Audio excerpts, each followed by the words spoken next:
जोहार। आप देख रहे हैं बोल बिंदास मेरे यानी कुणाल के साथ। और आज हम बात करेंगे क्लिनिकल साइकोलॉजी क्या है और क्या यह एक बेहतर करियर ऑप्शन बन सकता है, गुड पेरेंटिंग कैसे कर सकते हैं, बोर्ड एग्जाम के बाद करियर काउंसलिंग सेल कैसे काम करता है, बोर्ड एग्जाम में खराब रिजल्ट के बाद सुसाइड जैसे मामले क्यों होते हैं, स्कूलों में बच्चों द्वारा बढ़ते क्राइम की वजह क्या है, मोबाइल किस तरीके से बच्चों के लिए हानिकारक होता है और ओवर थिंकिंग की समस्या को हम कैसे रोक सकते हैं। इसके अलावा बहुत कुछ बताएंगी हमारी आज की मेहमान कीर्ति बोधरा। तो आइए शुरू करते हैं ये बातचीत। तो हमारे साथ जुड़ गई है मिस कीर्ति बोधरा जी, जो कि एक क्लिनिकल साइकोलॉजिस्ट और थेरेपिस्ट है। जोहार कीर्ति। जोहार। तो सबसे पहले मैं आपके ही प्रोफेशन से रिलेटेड क्वेश्चन पूछना चाहूंगा कि आप ये बताइए कि क्लिनिकल साइकोलॉजिस्ट आखिर होता क्या है।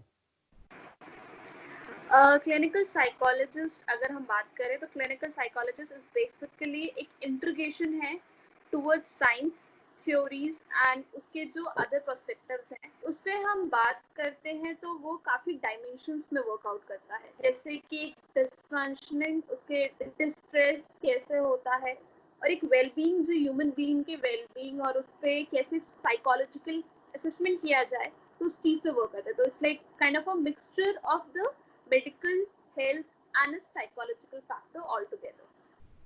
ओके, तो ये आपने कैसे तय किया कि आपको क्लिनिकल साइकोलॉजिस्ट ही बनना है? I will tell मेरा एक short story था because when I used to be a kid, मैं बच्ची थी तो I used to wonder, my friend was there, she used to have, उसको एक problem था कि वो बहुत slow लिखती थी और बहुत repetitive words करती थी। तो I used to wonder कि उसको हेल्प करने के लिए, मतलब शी वाज माय क्लासमेट, तो उसको हेल्प करने के लिए teachers were not able to have a sufficient knowledge कि उसके पास नॉलेज नहीं है। When I grow up then I used to have a towards a cling towards like कि हाँ मुझे यहाँ पे जाना चाहिए psychological field, but I was not knowing कि विच सेक्टर शुड आई गो कि मैं ऐसे लोगों को हेल्प कर सकूं। When I get into my graduation then I came across this is the factor कि हम अपने आप को मास्टर्स में चेंज कर सकते हैं। एक होता है क्लिनिकली, एक होता है काउंसलिंग में। So when I came across with my graduation then I choose कि हाँ मुझे इस फील्ड में जाना है कि क्लिनिकल एक्सेप्ट में जाना है where I can do my clinical assessments and clinically therapy and all that things. So I just went into clinical psychology. ठीक है, अगर करियर के हिसाब से मैं बात करूं, अगर पैसे के हिसाब से, क्योंकि यूथ जो है वो पैसा देखते हैं पहला बात काफ़ी सारे जॉब में, तो इसमें क्या इतना पैसा है कि आप आत्मनिर्भर हो सकते हो क्या? और दूसरा कि आज के यूथ के लिए ये किस तरह से एक करियर का ऑप्शन हो सकता है? It's like very good in today's world because youth, पहली बात तो यूथ को स्पेसिफाई होना पड़ेगा कि वो किस सेक्टर में जाना चाहता है। जैसे क्लिनिकल साइकोलॉजी में दे आर 4 डिफरेंट डायमेंशंस। पहला है education sector, second is a medical sector, then third is a organisation जहाँ पे कॉर्पोरेट फील्ड्स आता है, fourth is like a physical sector. तो उसमें आप यूथ चूज करता है कि मुझे एजुकेशन सेक्टर में जाना है, एजुकेशन सेक्टर में किस फील्ड में जाना है। क्या वो बच्चों की काउंसलिंग के सेक्टर में जाना चाहता है या फिर वो जाना चाहता है कि वो ऑटिस्टिक या फिर कुछ जो फिजिकल लाइक साइकोलॉजिकली या clinically they are needing for that, so उस सेक्टर में जाना चाहता है। सो पैसे हैं आई मे से, और but they need to choose a direction, which direction they want to go. If they are opening their own centre, so अपना centre खोल सकते हैं, बट उसके लिए they should have a specific knowledge, specific concern with the education, और उसके बाद they need to have a license. Without license they can't even practice. So they know after their masters, after they completing their education, they have to go under for the supervision for like some of like years. Some people go for 6 months, some people go for 1 year. So after that they can proceed. Money matters, it's depend upon to the organization कि organization कैसे उसको fulfill करता है आपका requirements को, so it's depend upon them. आप बता सकते हैं कि किस-किस सेक्टर में इससे रिलेटेड जॉब अवेलेबल है? अभी तो बहुत ज़्यादा सेक्टर्स में अवेलेबल है, जैसे आजकल medical fields really they are seeking, क्योंकि ये जो सिनेरियो चल रहा है वहाँ पे क्लिनिकली असेसमेंट करने के लिए, क्योंकि हमें चाहिए होता है कि यहाँ पे मेडिकल फील्ड में लोग बाग आते हैं कि हमें ये प्रॉब्लम है, ये डिसफंक्शनिंग है कि अगर किसी का बच्चे को some having a repetitive behavior, for example ASD stands for autistic spectrum disorder, तो उस फील्ड में बच्चे को चाहिए होता है कि वो क्लिनिकल साइकोलॉजिस्ट के पास जाता है या फिर किसी के पास, ताकि वो अपने बच्चे को एक असेसमेंट करवा के आगे प्रोसीड फर्दर कर सके, कि उसको डॉक्टर्स थोड़ा सा अपने एनहांस कर सके। Then in education sector school में भी उसको हेल्प कर सके कि ओके स्कूल में कैसे उस बच्चे के साथ वर्क किया जा सकता है। अगर स्पेशल एजुकेशन है स्कूल में तो स्पेशल एजुकेशन के साथ क्लिनिकल सेक्टर्स के साथ कैसे वर्क कर सकते हैं। Kind of integration parts where clinical psychologist work in a different form. आप एक काउंसलर हो, ठीक है, और आपके लिए ये कितना चैलेंजिंग होता है कि आप हर समय एक नए लोगों से मिलो और फिर उनके जो प्रॉब्लम्स हैं, उनके आप पर्सनैलिटी को समझो और फिर उनका इलाज करते हैं। मीन्स कि काउंसलिंग करते समय आप किन-किन बातों का ध्यान रखते हैं और उनका इलाज किस तरीके से होता है? ओके, फर्स्ट ऑफ ऑल हमारा प्रोफेशन कहता है हमें like not to counsel the people those who we know, like we can't counsel our own family members, we can't counsel our own relatives, our own friends. पहली चीज मैं यही ध्यान रखती हूँ कि when I'm doing a counseling to my own known people, I'm not doing them because there will be like a bias. वो हमारे एक bias चीज आ जाती है, so हमारा profession कहता है not to do the counseling for our own relatives, our own ones. Secondly, when I go with a personality, like I don't know any, like they are strangers, I will be doing keeping them in mind some points, like we have some protocols, like we should have their email ID, their emergency numbers, should have their like contacts with the like with their concerns, कि हाँ उनके concern के according हम ये लेते हैं। फिर उसके बाद अगर that person initially बोलता है कि नहीं मैम हमारे पास कोई emergency contact number नहीं है, हम किसी को बता के नहीं आए हैं, we need to tell them very honestly कि sir ma'am you should know that कि आपके पास एक concern हमारे पास इसलिए रहता है क्योंकि वो फ्यूचर में काम आता है, क्योंकि कुछ कुछ केसेस बहुत हाई रिस्क केसेस आते हैं, कुछ बहुत लो रिस्क केसेस आते हैं, but we need to have the protocols to be followed.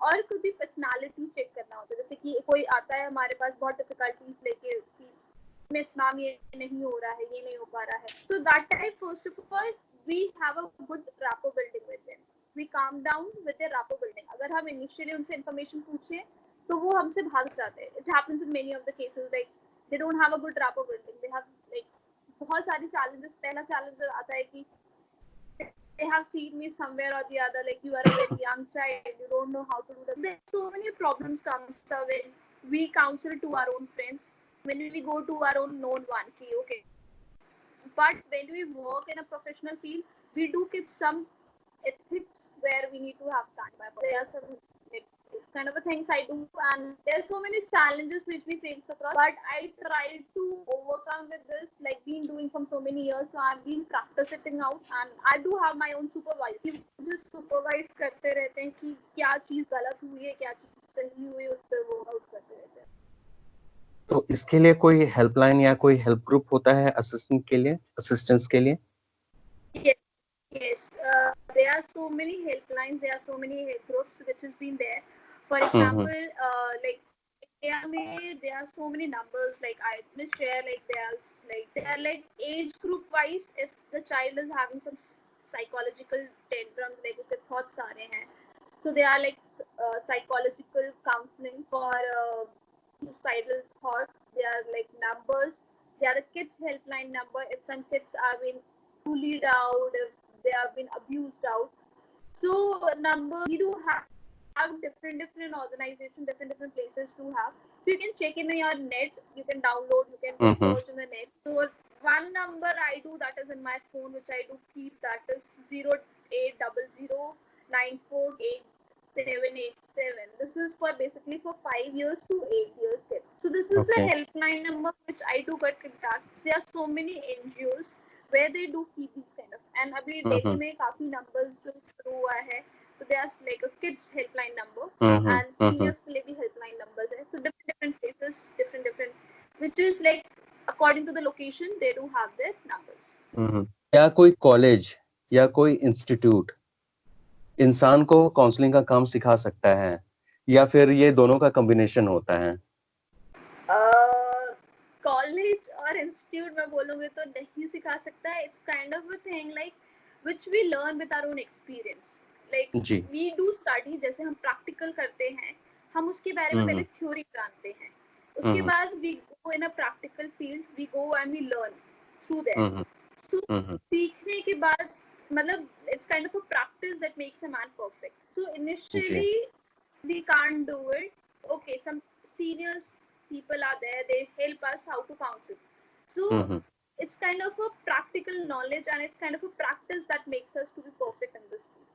So seniors are there, so many seniors doctors are there where they have been practicing for so many years, they have been going for so many seminars till the date. So it's kind of a routine work, it's kind of a learning process where we learn from each and every. So it's kind of a learning process which goes in comes out, so it's kind of a thing. ठीक है. School से related बच्चों के बारे में बात करते हैं कि Okay. अभी कुछ बोर्ड्स के अभी 12th के और 10th के भी रिजल्ट आने हैं. तो अक्सर ये देखा और सुना जाता है कि जब बच्चों के रिजल्ट खराब होते हैं, तो कुछ बच्चे या तो घर से भाग जाते हैं, कुछ इतने ज़्यादा डिप्रेस्ड हो जाते हैं कि वो सुसाइड कर लेते हैं. या फिर क्या ये एक तरह का स्ट्रेस है? इसके बारे में फर्स्ट ऑफ ऑल ये होता है कि ना बच्चे और जो 12th में होते हैं बहुत ज़्यादा प्रेशराइज, बहुत ज़्यादा stressful, definitely they are in stress. Thirdly, it's like the parents, they don't accept. Like उनका ये एक अलग मानना होता है कि मेरा बच्चा इस चीज के लिए है. They don't have a choice. So marks do matter to them as a kids because they are looking forward for there. So whatever the marks they are getting, whatever the shoes they are standing, first of all the hmm, parents should accept them thing कि हाँ मेरा बच्चे का इतना ही capacity है. Don't compare them with another people. Don't compare them with other child. मतलब बच्चे को अगर तुम स्टार्टिंग से ही जैसे 12th के प्री बोर्ड्स में he have seen many cases जहाँ पे बच्चे को कंपैरिजन किया जाता है. वो इतना स्ट्रेस हो जाता है, इतना पीयर प्रेशर में हो जाता है कि वो जब उसका रिजल्ट आता है without seeing the result also that child is getting so much of panic. वो एक हुँ, स्ट्रेस, एक डिप्रेशन में हो जाता है उस टाइम पे ही कि मुझे इतने मार्क्स आने चाहिए. Yes, there are so many cases leading this to suicide. पहला initiative, being a teacher, being a parent, I say that we should understand the situation. हम उन्हें फ्री माइंड देना चाहिए, उन्हें हमें पूछना चाहिए rather than like बार बार क्वेश्चन करना कि तूने इतना क्यों नहीं पढ़ा, तेरा अभी तक इतने मार्क्स क्यों आए हैं. rather than what is creating a problem कि तुम्हारे इतने मार्क्स, ठीक है बेटा इतने मार्क्स आए हैं, आपको क्या प्रॉब्लम हुआ है. Changing our relationship that time, we need to change the relationship with that kid because that kid is facing a lot many problems. He's going too much pressure. हमें उसको pressure level नहीं पता होता है कि वो बच्चा किस pressure में जा रहा है. Some of the childs are like open up during that time कि हाँ हुँ, हमें हुँ, ये problem face हो रहा है. Some of the childs are like कि वो नहीं share कर पाते कि मुझे नहीं हुँ, पता हुँ, है क्या problem है, क्या चीजें हो रही है. Some of the hmm, kids are like not knowing कि हमें इसके बाद क्या करना है. अगर हुँ, इतने हुँ, मार्क्स नहीं आए तो हमें ये कॉलेज नहीं मिलेगा. So they are like too much of pressurized by the parents side, too much of pressurized by the society side. So we need to उसको प्रेशर को कम करने के लिए हमें उनको थोड़ा रिलैक्स, उनको थोड़ा जानने का जरूरत है. मतलब rather than like questioning, rather than comparing them, whatever they are getting the marks, just say it's good for you, it's okay, whatever is happening, just support them in their decision. And rather than, so it will be like lowering down there because एक अभी एक case आया जैसे for example like kids are very worried during this time that they are not getting the result. तो वो ऐसे हो रही हमारा कॉलेज कब शुरू होगा. So I just said that hmm, rather than worrying about your college, this is a good time to introspect yourself which field you are in best. तो उनको एक इंट्रोस्पेक्शन का टाइम मिल रहा है कि okay this is the time where we can talk to ourself, this is the time where um, we can get to our own skill, this is the time when we can find out the college which colleges are really good for us. So hmm, that's how hmm, we can figure it out. So parents hmm. really play a very key role in this, and the teachers and the good influencer, like kids do influence by so many role models. So this is a time where being a parent, being a teacher, being a friend, we need to be supportive to them. So this is घर में parents और किस तरीके से बच्चों की counselling कर सकते हैं? I may say counseling to nahi, but yeah, they can be doing a good parenting the time to say, because counseling is a word like they won't do it. Like हम हुँ, parents हुँ, हुँ, हमेशा करते रहते हैं. हुँ, So hmm, the accept the prospect which I say, that is like, first of all, the parents should be like accepting them, ki whatever the hmm decision they are making, they are like really doing the good things, because hmm yes, they do have the mind of like full of hmm like ideas, so they should accept hmm, them. Secondly, उनको appreciate करना चाहिए कि okay, ji whatever the ji decision you have made, आपको appreciate करता हूँ कि you are good in that, you have done really good in this.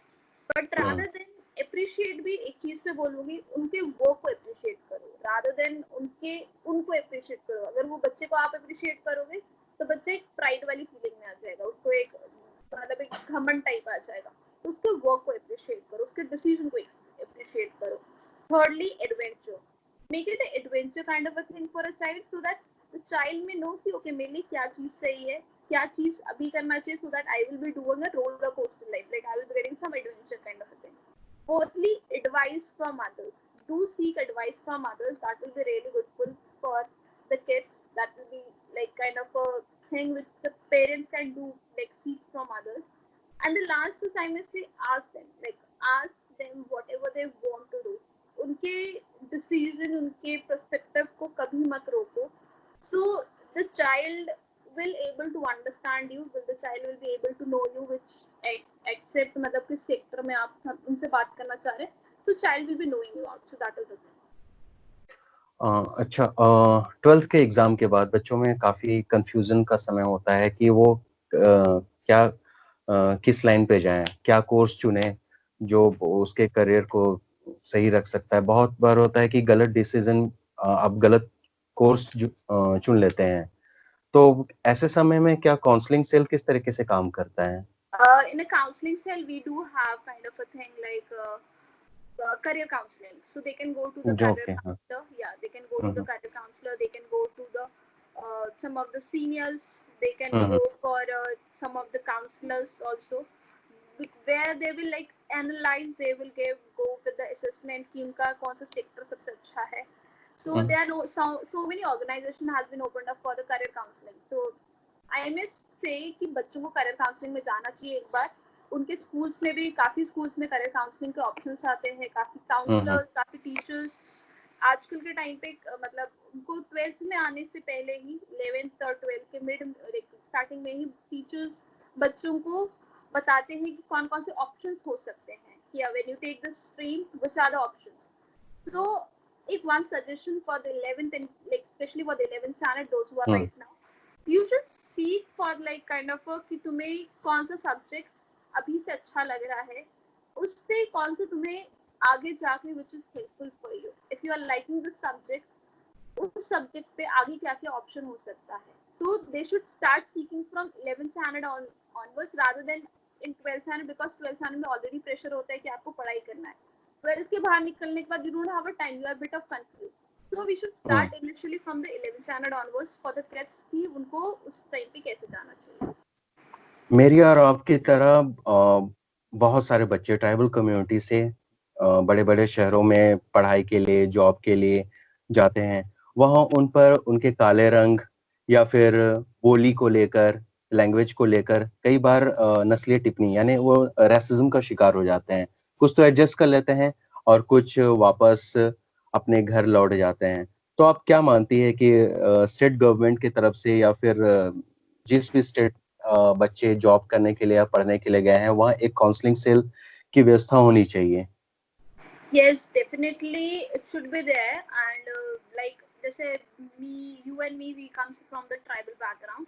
So हुँ, हुँ। जैसे हम लोग जो दिल्ली में born and brought up होते हैं, जो tribal community से होते हैं, हम लोग को कोई problem face करना नहीं पड़ता है. But yes, the students who are coming from like from their native place to the kind metropolitan city, उनको काफी problem face करना पड़ता है, और वो इस चीज को बहुत ज्यादा ही like inside ले लेते हैं कि they are being saying to us because of our language, because of our color, like we are brown, so they मतलब ऐसी चीजें काफी सारी face out हुँ, होती है. हुँ। हुँ, So there are some counseling sectors for them, but because of due to the lack of knowledge, बच्चे approach नहीं कर पाते हैं and they run away from that thing. So that is what is happening. And so many cases has been recorded in Delhi. Like I've been talking to so many of the tribal youth, those who are coming down to Delhi, and उनको ये लगता है कि हमारी कोई problem सुनने वाला नहीं है. If we go and complain, they will be like not listening to us. So hmm yes, because of the lack of the knowledge, kids don't go and acknowledge their own problems to someone else. This is what it is happening. And yes, we do have so many cells where the counseling has been provided. We do have so many of the places where there are so many of the helplines are there. So agar right now, like me, I'm working with so many of the organizations. So हम लोग भी tribal से work करते हैं. We do counsel over there. So many tribal youth are now coming because उनको पता चल रहा है कि there are some people those who are coming from the tribal background for the counselship. So people are hmm coming. So yes, lack of knowledge, lack of the openness, because हम लोग बहुत ज़्यादा डर जाते हैं. डर की आगे जीत है, तो we need to speak out for ourselves. We need to stand by for ourselves. So we have to hmm. let them know about this. Yes, we do have a cells for that. आजकल स्कूलों में देखा गया है कि वहाँ पर जो क्राइम लेवल है, मतलब बच्चों के द्वारा किया हुआ, एक क्राइम लेवल काफ़ी बढ़ता जा रहा है। बच्चे छोटी-छोटी बातों पे गुस्सा हो जाता है और एक-दूसरे को मार देते हैं। कई बार तो होता है हमारे पास कई सारे एग्ज़ाम्पल्स आए हैं, जिसमें मर्डर तक हो चुका है। बच्चों में आखिर इस तरह का जो प्रेशर है या ये क्यों आता है? First of all, why it is coming? Because it's a kind of a discipline life which the child is not having. कि discipline life बच्चे को नहीं मिल पा रहा है. हुँ, एक हुँ। डिसिप्लिन पहला चीज होता है जब वो गुस्सा करता है, जब वो अपने आप को उस जगह पे उसका वॉइस रेज हो रहा है. रीजन होता है कि is not being accepted by that society. उसका कोई सुन नहीं रहा है. Secondly, it comes across that child is facing so many problems and he need to speak out. उसको हमें एक्सेप्ट करना चाहिए दिस मोमेंट कि उस मोमेंट में क्या चल रहा है. बच्चा जब इतना हाइपर लेवल पे हो जाता है, parents should play a vital role in that. कि पेरेंट्स को पता चलना चाहिए कि मेरा बच्चा क्या चीज कर रहा है. कभी कभी पेरेंट्स ये चीज पे लड़ते हैं कि मेरा बच्चा सही है. एक हुँ, बार आप उसको बोल के देखिए, बेटा आपने गलती की है नहीं की है. If they have done anything wrong, at least उस पेरेंट को उस टाइम पे उसको समझाना चाहिए. हमें उसी मोमेंट पे उनके लिए एक रोल लेना चाहिए. Right now the cases of like fighting and all this bullying, it's been coming from the parents side, like from like I may say the age group of like uh 13 till 16 years kid. एक sector हो गया 13 16, एक sector हो गया 9 to 11, where the kids are fighting a lot. क्यों? क्योंकि एक तो पेरेंट्स के पास टाइम नहीं है अपने बच्चों को बात करने के लिए. They are not listening, they are not having the good friends. Might be the effect of the society, might be the effect where the locality has been there. So it's yes, it's been increasing. और 13 से 16 years के बच्चों पे ज़्यादा इसलिए पाया जाता है क्योंकि they are the teens, they are the growing teens. उनके अंदर बहुत ज़्यादा rebellious nature होता है. तो उस चीज़ को वो calm down करने के लिए they should have the kind of a factor कि वो अपने अपने friends से बात करें. They should have a healthy environment. तो इस चीज़ को इस समय पे कंट्रोल किया जा सकता है. एक family environment, एक friends circle, एक healthy environment is really helpful for them. And it's been increasing nowadays a lot, like you said about the kind of a murder. I've been seeing it out since like so many counseling, so many doing. There's now kind of a social media bullying has been started. So why it has been? Because they have been seeking for so many things with the help of like a social media. Social media के through काफी सारी चीजें मिली. So this has been started happening from the social media perspective. They have been watching it out from the social media factor. तो ये सारी चीजें काफी सारी चीज हो रही है because of the social media also. Because एक हम उसको एक स्क्रीन टाइमिंग, मतलब उनको हम एक एक्नॉलेज नहीं कर पा रहे that they are doing the wrong thing. अगर वो गलत कर रहे हैं तो उसी टाइम पे उनको बोलना चाहिए कि आप बेटा ये गलत कर रहे हो. So that we can do it. बिल्कुल। अभी आपने सोशल मीडिया का आपने ज़िक्र किया तो अ, ये भी मैंने देखा है कि कई सारे बच्चे टीनेज के बच्चे यूथ जो होते हैं सोशल मीडिया में काफ़ी एक्टिव होते हैं और ख़ासकर फ़ेसबुक हो गया, ट्विटर हो गया जिसमें आप ईज़िली लोगों से कनेक्ट होते हैं। तो अगर उसमें लाइक्स, कमेंट ये भी उन बच्चों पर काफ़ी असर पड़ता है। देखते हैं अगर मेरे किसी पोस्ट पर अगर आपको लाइक कमेंट नहीं मिला या आपके फ़ोटो पर आपको लाइक कमेंट दूसरों से कम मिला है, तो उसपे भी बच्चे ब काफ़ी परेशान हो जाते हैं और अपने घर पे सही तरीके से बिहेव नहीं करते हैं। Yeah, this is like kind of a very like most of the teens come across with this kind of problem कि मैम मेरा सोशल मीडिया पे इतने कम इस प्लेटफॉर्म में मेरे बहुत कम लाइक आए हैं, I am not good enough. And इससे बच्चों को ये समझाना की जरूरत है कि virtual world is not helpful for them as than with the physical world, कि आप कितने इंटरेक्ट कितने आप गुड बुक्स में रहना चाहते हैं। तो देयर इज लाइक कि उनको हमें कम मतलब उनको हमें सोशल मीडिया के बारे में नॉलेज देना चाहिए कि कैसे सोशल मीडिया सही है या सोशल मीडिया कैसे गलत है। और अगर उनको लाइक्स कम मिल रहे हैं, tell them that they are happy because they are around with their own loving and dear one. Yes, there are so many platforms where we are having so many workshop regarding this, because वो एक kind of एक stress level हो जाता है बच्चों के लिए कि if not getting the like, तो मैं कैसे इसको वो कर सकता हूँ, कैसे इसको handle करते, get so panic। तो उनको ये समझाने की जरूरत होती है कि बच्चों को कि ये एक विजुअल वर्ल्ड है, एक ये फिजिकल वर्ल्ड है। तो they are a differentiate between a visual world and there is a difference between the live world, like what is the true factor. So they can be the good book, मतलब वो good book में आना चाहते हैं, इतने likes मिले तो हमारी फैन फॉलोइंग ज्यादा होती है, but that child is also the person who is alone. अगर आपकी बार नोटिस किया होगा तो we have notice the survey also says this कि जो बच्चे के पास जितना ज्यादा लाइक्स है, जितना ज्यादा फैन फॉलोइंग है, दैट चाइल्ड वो अंदर से अकेला है। He is not having the friend outside the world, he is alone inside.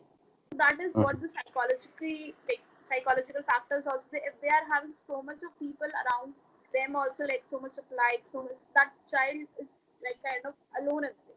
तो उस चीज पे भी हमें काफी वर्क करना पड़ेगा बच्चों को लेके, स्पेशली लाइक टीम्स को लेके। काफी सेमिनार्स आजकल हो रहे हैं, I am do conducting seminars for them like in this sectors where they can just go on how to control their emotion, how to not to have a panic in that situation। So I do conduct the seminars for them this way। आजकल के busy वक्त में कुछ parents अपने बच्चों को खेलने के लिए मोबाइल या टैबलेट का सहारा देते हैं। ये कितना फायदेमंद और कितना नुकसान होता है?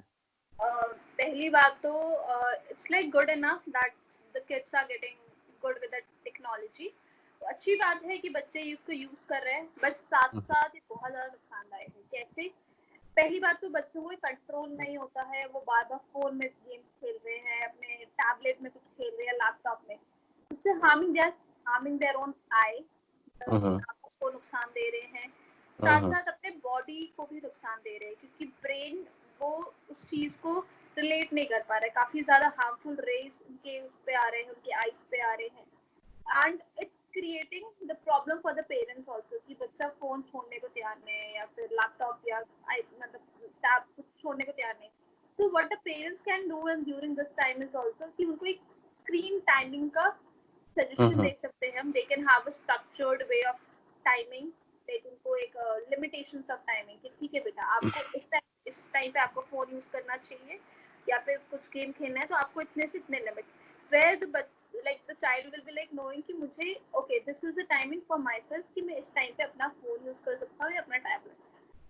yes, it's a harmful also, it's a very good for uses for them also, because during this period of time mostly the online classes are going on, mostly online classes, and the kids are using most of the time like morning from 8 to 12 they are using the phone use करते हैं। फिर उसके बाद again अगर phone नहीं हो पा रहा तो लैपटॉप में या कंप्यूटर में, देन नहीं हो पा रहा तो टैबलेट में, वो पूरे time they are in the screen only.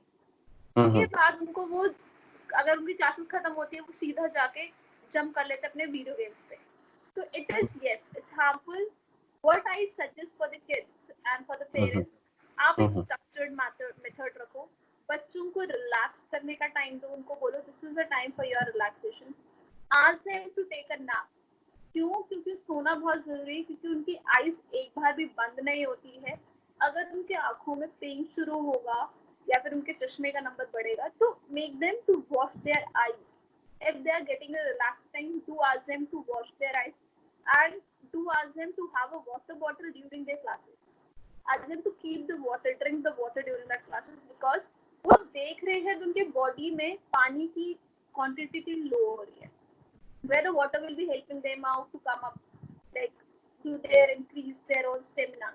But side by side, do keep the screen timing, and parents should have the device attached to their phone. How much time they are going through, how much time they are watching the things, and what are they going through. मतलब वो कितने time से कितने time तक क्या game खेल रहे हैं, क्या चीज देख रहे हैं. अगर they are watching the TV, how much distance they are maintaining with their TV, how much distance they are having with their phones or their computer. वो अंदर घुस के तो नहीं देख रहे हैं या फिर बहुत मतलब बहुत ज्यादा डिस्टेंस नहीं है उनको working out. So they need to see all these things, and side by side I must say the parents should do have the list in front of their eye. मतलब उनके बच्चों के रूम पे लगा दो कि कितने देर से कितने देर तक उन्होंने टाइम में गेम खेला या फिर कितने टाइम से कितने टाइम तक उन्होंने फोन यूज किया या टैबलेट यूज किया, कुछ भी चीजें यूज की या फिर टीवी देखा. So they should keep the record because that will help their child also कि ओके मतलब उनके सामने बच्चों को और पेरेंट्स के सामने रहेगा कि आपने इतने टाइम से अपना स्क्रीन टाइमिंग किया, अब आपको थोड़ा लिमिट करना चाहिए क्योंकि it's helpful for your own body only.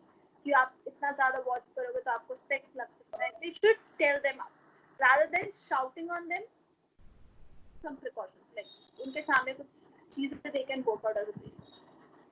अच्छा, अगला सवाल है how to stop over thinking.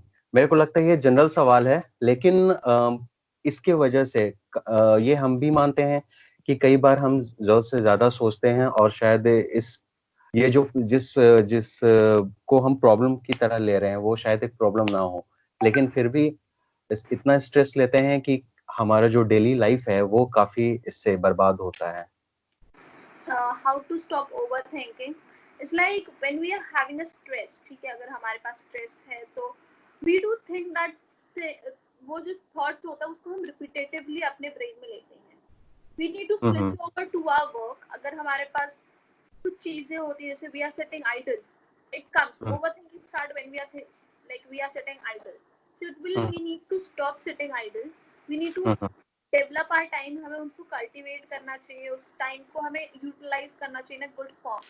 अगर राइट ना जैसे हम काफी लोग अभी लॉकडाउन के टाइम पे इस टाइम पे हम लोग काफी लोग घर पे हैं. We are not, some might be sitting idle, some might be using their skills, how to develop their own skills. It's time that some people like you, most of the college going students are free, they are like not knowing what to do. They can use go and some surfing there something for the online courses. They can get them free certificates, they can utilize these things. So यहाँ पे एक overthinking का phenomena खत्म हो जाएगा. As a daily human being perspective, हमें अपने आप को खाली पहली बात नहीं रखना चाहिए. They can go reading some of the factors, they can think about there with some of the people, they can talk to some people. If this is a problem, they start sharing it out. If they start sharing to some other next people, तो वो उनको sort out kind of a help करेगा. When I may say अगर overthink ज़्यादा हो रहा है, do approach to some of the counselors, do approach to some of the senior people whom they are influenced with, whom they really trust out with. If they're not able to go to the counselors, go to their family members, talk to them, go to their relatives, to talk to some people so that they will be slower down. ना कि उनको उस level तक लेता जहाँ पे उनको stress या फिर depression हो. So initially they should they know they should click their own. मतलब उनको वो cut करना चाहिए. Okay. So धन्यवाद कीर्ति कि आपने हमारे जो भी सवाल हैं उसको काफी सरलता और सहजता से समझाया. और मैं दर्शकों से भी अपील करना चाहता हूं कि अगर आपके मन में कोई क्वेश्चन है, कोई सवाल है जो आप सोचते हैं कि कीर्ति जी से पूछ सकें, तो आप हमें कमेंट बॉक्स में जरूर कमेंट करें. हम अगले सेशन में कीर्ति जी से इन सवालों का जवाब लेंगे. धन्यवाद कीर्ति जी.